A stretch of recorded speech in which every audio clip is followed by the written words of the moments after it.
जय हिंद। अपन इस वीडियो में क्लास 10th के मैथ अर्थात एनसीईआरटी को एकदम बेसिक से स्टार्ट कर रहे हैं। वैसे भी किसी भी चीज़ की शुरुआत एकदम शुरुआत से करनी चाहिए। तो अपन इस वीडियो में वास्तविक संख्या के बारे में पढ़ेंगे क्योंकि ये पहला चैप्टर है। तो वास्तविक संख्या पढ़ने से पहले अब दो चार बातें को याद कर लीजिए, दो चार बातें को देख लीजिए। तो वास्तविक संख्या में मुख्यतः 3-4 बातें ही पढ़नी है, जिसमें आपकी पहली छोटे छोटे परिभाषाएं आती है, जैसे सम संख्या, विषम संख्या, भाज्य संख्या, उभय संख्या, परमेय संख्या, अपरमेय संख्या, इसके बारे में देखेंगे। और आपकी दूसरी आती है एल्गोरिथम। एल्गोरिथम क्या है। फिर तीसरी आपकी आएगी यूक्लिड विभाजन एल्गोरिथम। फिर परमेय का आएगी, यूक्लिड विभाजन परमेय का आएगी। और उसके बाद एलसीएम एचसीएफ के बारे में पढ़िएगा और फिर ये चैप्टर ख़त्म हो जाएगी। तो बस यही सब चीज़ें पढ़नी है इस चैप्टर में आपको। तो वास्तविक संख्या पढ़ने से पहले आप सबसे पहले संख्या के बारे में देख लीजिए, आखिर संख्या है क्या। तो सबसे पहले संख्या, जिसे नंबर्स बोलते हैं। संख्या को दो तरह से डिवाइड किया गया है, एक वास्तविक संख्या, एक अवास्तविक संख्या, अर्थात एक रियल नंबर और दूसरा इमेजिनरी नंबर। ये जो इमेजिनरी नंबर है अर्थात अवास्तविक संख्या, इसके बारे में आप आगे की क्लास 11th-12th में पढ़िएगा। जैसे आपको दे दिया जाए यहाँ पे, जैसे x² + 2 = 0, तब क्या कीजिएगा इसको, तब ये बहुत से बहुत आगे तक ये आप कीजिएगा आप x² = -2। उसके बाद आप ये कर दीजिएगा, यहाँ पे प्लस माइनस लगा के √-2। आपको तो इसका वैल्यू पता नहीं है, बस इसका ही वैल्यू निकालने के लिए आप इस चैप्टर को अवास्तविक संख्या को अगले क्लास में पढ़िएगा। वैसे इसका वैल्यू x = ±2i होता है, वो एओटा बोलते हैं। आप ये अगले क्लास में देखिएगा, ये अभी रहने दीजिए, ये आप अगले क्लास में देखिएगा। तो अपन इस वीडियो में वास्तविक संख्या के बारे में पढ़ने आए हैं, तो इस वीडियो में वास्तविक संख्या के बारे में ही पढ़ें। तो वास्तविक संख्या पढ़ने से पहले आपको छोटे छोटे टूल्स के बारे में पढ़नी होगी। तो छोटे छोटे टूल्स में सबसे पहले आपकी छोटी छोटी टूल्स में सम संख्या आती है, विषम संख्या आती है। तो सबसे पहले छोटी से टूल्स में जो है उसको देख लीजिए, जैसे सम संख्या। तो सबसे पहले सम संख्या, इवन नंबर्स क्या होती है देख लीजिए। सम संख्या अर्थात इवन नंबर्स, देखिए इसका डिफिनेशन क्या बोलता है। वे संख्याएं जो 2 से पूर्णतः विभाजित हो, वैसी संख्याएं सम संख्या कहलाती है। तो यहाँ पे संख्याएं की बात हो रही है। संख्याएं मतलब धनात्मक संख्या और ऋणात्मक संख्या। अब दोबारा सुन लीजिए, यहाँ संख्याएं की बात हो रही है। संख्या या तो धनात्मक संख्या होगी या ऋणात्मक संख्या होगी, दोनों संख्याएं हो सकती है। और वो जो संख्याएं होगी, धनात्मक और ऋणात्मक संख्याएं, वो 2 से पूर्णतः विभाजित होनी चाहिए। यहाँ पूर्णता की बात की गई है, विभाजित होनी चाहिए, वैसी संख्याएं सम संख्या कहलाती है। सबसे पहले आप यहाँ पे 2 से स्टार्ट कीजिए। यहाँ पे 2, 4, 6, 8। 2 भी 2 से विभाजित हो रही है एक बार में, 4 भी 2 से विभाजित हो रही है 2 बार में, 6 भी 2 से विभाजित हो रही है 3 बार में, और 8 भी विभाजित हो रही है 2 से 4 बार में। और दूसरी बात, यहाँ पे आप ऋणात्मक चिन्ह के साथ देख रहे हैं। तो हमने पहले ऊपर बात करी है कि वैसी संख्या मतलब धनात्मक और ऋणात्मक संख्या दोनों होगी। अपन यहाँ पे तो धनात्मक संख्या की बात कर ली है, और ऋणात्मक संख्याओं के बारे में भी बात करनी है।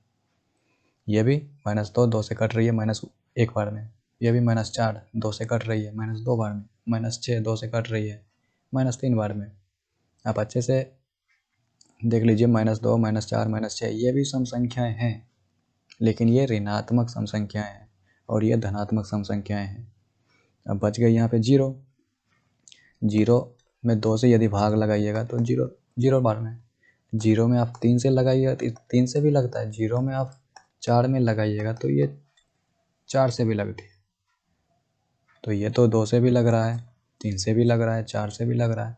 तो हमने ऐसा कब बोला है कि वैसी संख्याएं जो 2 के अलावा और संख्या से विभाजित ना हो वो सम संख्या नहीं होगी। आप यहाँ देख लीजिए, 8 2 से भी कट रही है, 4 से भी कट रही है, 8 से भी कट रही है। तो क्या ये सम संख्या नहीं है? बस इसका एक छोटा सा होनी चाहिए, वो 2 से कटनी चाहिए। बस 2 के अलावा और भी संख्या से कटे वो ऑफर में है, लेकिन 2 से कटना बहुत ज़रूरी है और पूर्णतः कटना ज़रूरी है। तो समझ गए होंगे 0 क्यों है। 0 2 से भी कट रहा है, 0 4 से भी, 0 3 से, 0 सबसे कट रही है जीरो ऐसे ना ही धनात्मक संख्या है और ना ही ऋणात्मक संख्या है, बस इसे मान लिया गया है कि ये एक सम पूर्णांक है, बस इसे मान लिया गया है। आप समझ गए होंगे जीरो के बारे में।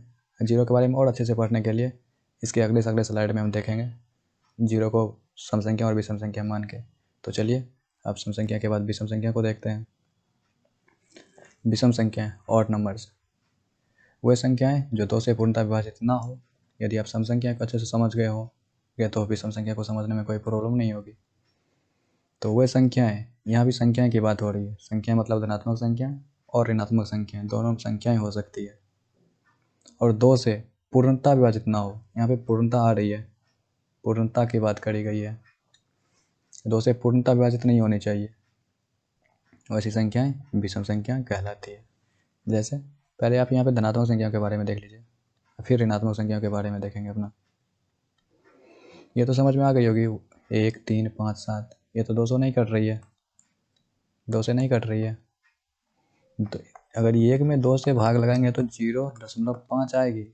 लेकिन यहाँ किसकी चीज़ की बात करी गई है? पूर्णता की बात करी गई है। यहाँ तो पूर्णता नहीं आ रही है, तो भिन्न में आ रहा है, दशमलव में आ रहा है।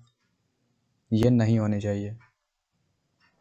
अब समझ गए होंगे, 3 भी 2 से नहीं कटेगी, 5 भी 2 से नहीं कटेगी, 7 भी 2 से नहीं कटेगी। हाँ बट कटेगी, लेकिन पूर्णता नहीं कटेगी। डिफिनेशन में क्या कहा गया? पूर्णता कटनी चाहिए, तो पूर्णता विभाजित नहीं हो रही है, इसीलिए 1 3 5 7 विषम संख्या होगी। और इसमें ऋणात्मक चिन्ह के साथ जो भी संख्या है 1 3 5 ये भी होगी, क्योंकि यहाँ संख्या की बात करी गई है। आप अच्छे से याद कर लीजिए, -5 -3 -1 भी विषम संख्याएं हैं। तो हमने सम संख्या को जब बता रहे थे तो जीरो की बात करी थी, तो यहाँ पे जीरो को लेके देखिए तो मन में आ रही होगी जीरो सम संख्या भी हो सकती है, विषम संख्या भी हो सकती है। तो चलिए सबसे पहले हम यहाँ पे जीरो को विषम संख्या लेके देखते हैं। विषम संख्या, बात क्लियर हो जाएगी। यदि जीरो विषम संख्या है तो चलिए जीरो मानते हैं, प्लस विषम संख्या जैसे आप मान लीजिए 5, आपको क्या आनी चाहिए? 0 + 5 5। यदि आप ऋणात्मक में ही लेते हैं जीरो यहाँ क्यों लिख रहे हैं? क्योंकि जीरो आपको हम विषम संख्या माने हैं, इसीलिए जीरो। यदि -5 ले लीजिए आप, ये भी विषम संख्या है, तो -5 आएगी। और नीचे फिर देख लीजिए, आप तो जानते हैं विषम संख्या प्लस सम संख्या विषम संख्या होती है। आप ये भी ऊपर में भी जानते होंगे, विषम संख्या प्लस विषम संख्या सम संख्या होती है, इसीलिए हमने एग्जाम्पल लिया है यहाँ पे। तो विषम संख्या यहाँ भी जीरो होगी, क्योंकि हमने जीरो को विषम संख्या माना है।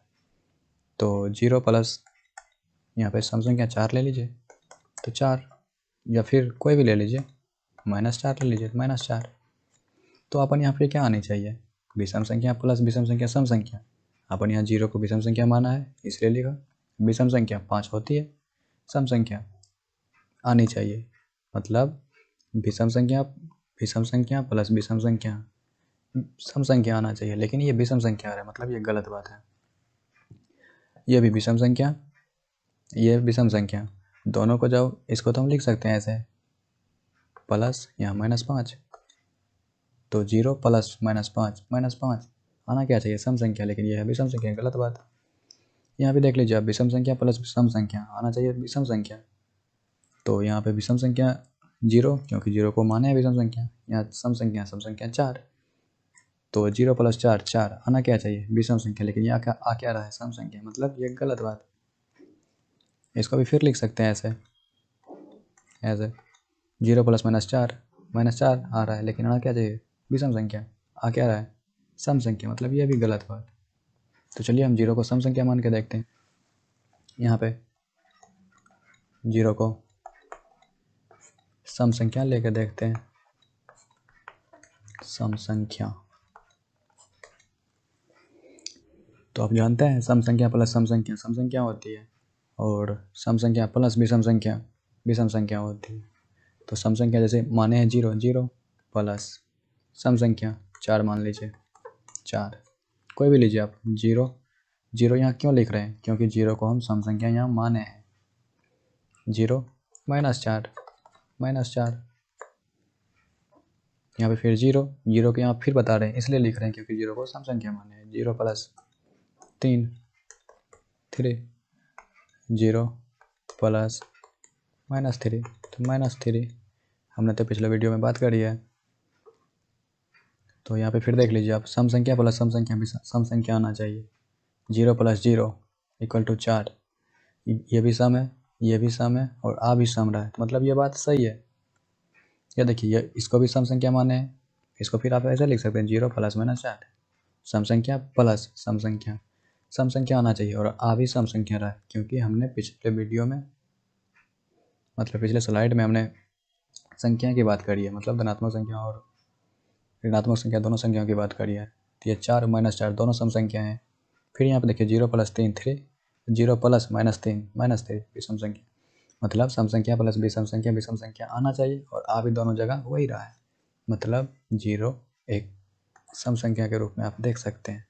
तो हम फिर से बता रहे हैं, 0 ना ही सम संख्या है, सॉरी 0 ना ही धनात्मक संख्या है ना ही ऋणात्मक संख्या, बस इसे एक मान लिया गया है। और दोनों संख्याओं के बारे में अच्छे से देखने के लिए आप ग्राफ पे चलते हैं, देखते हैं ग्राफ को लेके। तो आप हमेशा एक बात याद रखिए, वो सब बातें छोड़ दीजिए जो अभी पढ़े हैं, या फिर यदि भी देख लीजिए। यहाँ पे सम संख्या और विषम संख्याओं को अच्छे से समझने के लिए आप याद रखिए कि दो सम संख्याओं के बीच हमेशा एक विषम संख्या होती है और दो विषम संख्याओं के बीच एक सम संख्या होती है, आपकी काम हो जाएगी। जैसे देखिए यहाँ पे 0 लिखते हैं, इधर दायां साइड धनात्मक होती है 1 2 3 4 5 6 7 8, ये चलती रहेगी कहाँ तक, अनंत तक। बायां साइड ऋणात्मक होती है, जिनके साथ -1 -2 -3 -4 -5 -6 -7 -8, इधर भी चलते रहेगी अनंत तक। तो आप ऑब्जर्व कीजिए, यहाँ पे देखिए, यहाँ पे 1 और 3 ये दोनों विषम संख्या हैं, तो विषम संख्याओं के बीच हमेशा क्या है, एक सम संख्या। फिर आप देख लीजिए 3 और 5 दोनों के बीच क्या है, एक सम संख्या है। फिर आप देख लीजिए दो विषम संख्या को लीजिए 5 और 7, इसके बीच में क्या है, एक सम संख्या है। फिर यहाँ आएगी तो 9 आएगी। फिर देखिए दो विषम संख्या है, दो विषम संख्या के बीच क्या आ रही है, एक सम संख्या। तो ये सीक्वेंस सही गलत ना है, हो सही सुचारू रूप से आगे बढ़े, इसके लिए ऋणात्मक में भी देख लीजिए, दो विषम संख्याओं के बीच एक सम संख्या देख लीजिए। जैसे यहाँ पे लीजिए आप, यहाँ पे -1 -3, ये देखिए ये सम संख्या। फिर आप -3 -5 को लीजिए, फिर देखिए यहाँ पे -4, इसी तरह आप आगे बढ़ते जाइए। तो मतलब इसका क्या निष्कर्ष निकला कि दो सम संख्याओं के बीच हमेशा एक विषम संख्या होती है और दो विषम संख्याओं के बीच हमेशा एक सम संख्या होती है। जैसे यहाँ देख लीजिए दो विषम संख्या है 1 और 3, दो विषम संख्याओं के बीच क्या है, एक सम संख्या यहाँ। फिर आगे देख लीजिए 3 और 5, 3 और 5 में क्या है, 3 भी विषम संख्या है, 5 भी विषम संख्या, अब बीच में जो है 4, ये सम संख्या है। मतलब आप समझ गए होंगे कि सम संख्या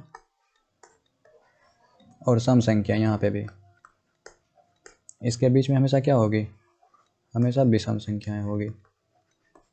कोई डाउट नहीं रहनी चाहिए, अच्छे से समझ गए होंगे। तो इस वीडियो में आप समझ गए होंगे थोड़ी सी बातें वास्तविक संख्या के बारे में, आखिरी चैप्टर में पढ़ना क्या है, पढ़ना क्या नहीं है, सम संख्या क्या होती है, विषम संख्या क्या होती है, अच्छे से समझ गए होंगे। तो फिर अगले वीडियो में हम देखेंगे इसके छोटे छोटे टूल्स के बारे में, फिर उसके बाद एक्सरसाइज की ओर बढ़ेंगे। तब तक के लिए जय हिंद।